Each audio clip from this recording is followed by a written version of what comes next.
एक बार एक व्यक्ति ने महात्मा से पूछा कि मुनिवर, ऐसा क्यों होता है कि जो सभी की भलाई करते हैं, ध्यान रखते हैं, वह व्यक्ति जीवन में दुखी और परेशान रहते हैं, जबकि जो व्यक्ति सदैव स्वार्थी व्यवहार रखता है, दूसरों के साथ बुरा करता है, वह हमेशा खुश रहता है।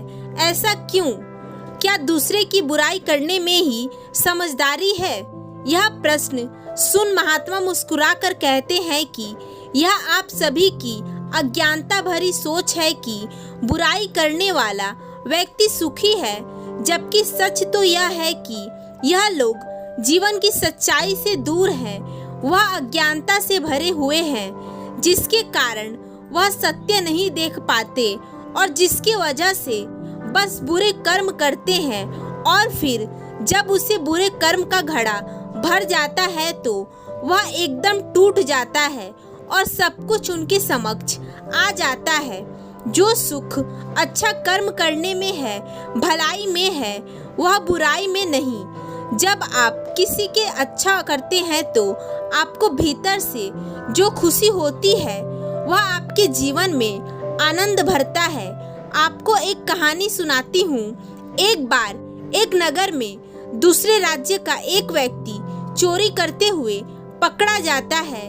यह काफी समय से नगर में रहकर चोरी कर रहा था, लेकिन आज तक कोई उसे पकड़ नहीं पाया था। एक दिन वह चोर राजा के यहाँ चोरी करते हुए पकड़ लिया जाता है। तब उसे राजा के समक्ष खड़ा किया जाता है। राजा उसे क्रोध में जेल में बंद करने का आदेश देते हैं, साथ ही उस पर कोड़ियां मारने के लिए भी कहते हैं, क्योंकि उसने अब तक काफी ज्यादा चोरी की थी। जब चोर को सजा सुनाई जाती है, तब वह अपनी भाषा में राजा को अपशब्द कह देता है। क्योंकि चोर दूसरे राज्य का था, इसलिए उसकी भाषा सबसे भिन्न थी, जो वहाँ कोई नहीं समझ पा रहा था। लेकिन राजा का मंत्री उसकी भाषा समझकर कहता है कि महाराज, यह चोर आपको अपने शब्दों में अपशब्द वचन बोल रहा है, इसे और अधिक कठोर दंड दीजिए। भला एक चोर किसी राजा को ऐसे अपमान कैसे कर सकता है? यह सुन राजा अपने सलाहकार, जो कि मंत्री की तरह ही राजा का खास था, उससे भी पूछता है कि क्या इस चोर ने मुझे भला बुरा कहा?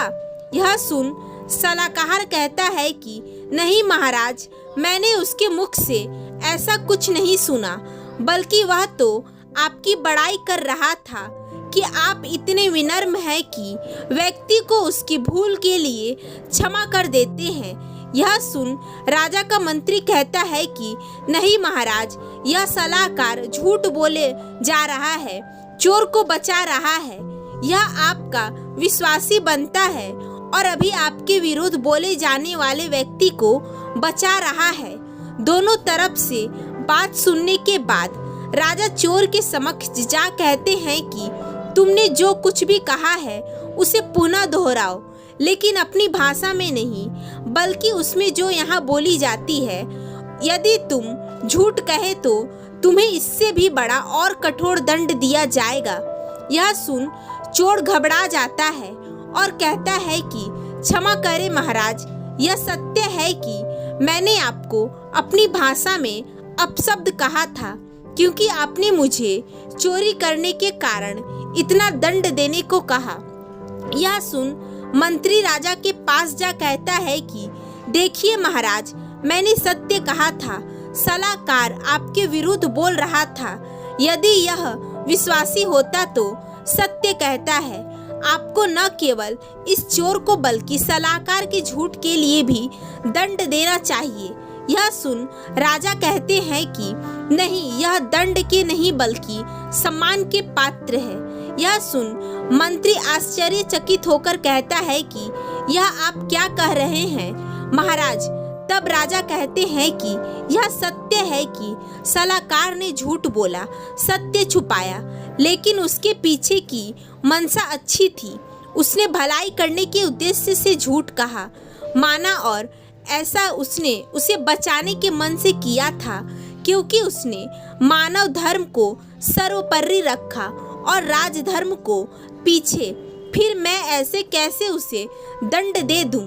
तुमने सत्य कहा, लेकिन तुम्हारे सत्य कहने के पीछे की मंशा गलत थी। तुम्हारे भीतर सलाहकार के लिए ईर्ष्या की भावना थी जो स्पष्ट दिख रही थी। तुम चोर को दंड दिला स्वयं को मेरी दृष्टि में मेरा अपना दिखाना चाहते थे। तुम्हारी यह ईर्ष्या की भावना दिख रही है। यह सुन मंत्री आंखें नीचे कर लेता है। उसे भरी सभा में स्वयं के सत्य के सामने आने पर शर्मिंदगी होती है। राजा आगे कहता है कि जो व्यक्ति दूसरों के प्रति अपने मन में ईर्ष्या का भाव रखता है, छल रखता है, वह कभी आगे नहीं बढ़ता। आपको इन सबसे ऊपर मनुष्यता को रखना चाहिए, न कि अपने भीतर की इस मंशा को।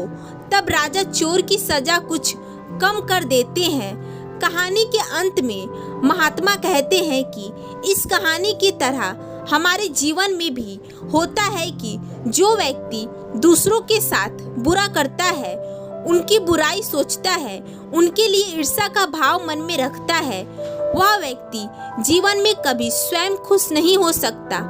दूसरों की बुराई कर आप स्वयं का कभी भला नहीं कर सकते, बल्कि जैसा आप उनके लिए करते हैं, सोचते हैं, वैसा ही आपके साथ होता है। इसलिए कभी किसी के लिए बुरा नहीं सोचना चाहिए। यह सोचना छोड़ दे कि आप द्वारा की गई भलाई व्यर्थ है। नहीं, कभी किए गए अच्छे कर्म व्यर्थ नहीं होते, वह हमेशा फलदायी होता है। बस आपको सत्कर्म करते जाना है, सभी की भलाई करनी है। आपका यह आचरण आपके आसपास भी ऐसे ही लोगों को बनाता है, क्योंकि आप सकारात्मकता को फैलाते हैं। महात्मा द्वारा स्वयं के प्रश्नों का उत्तर जान व्यक्ति समझ जाता है कि समझदारी बुरे कर्म करने में नहीं, बल्कि सत्कर्म के मार्ग पर चलने से है।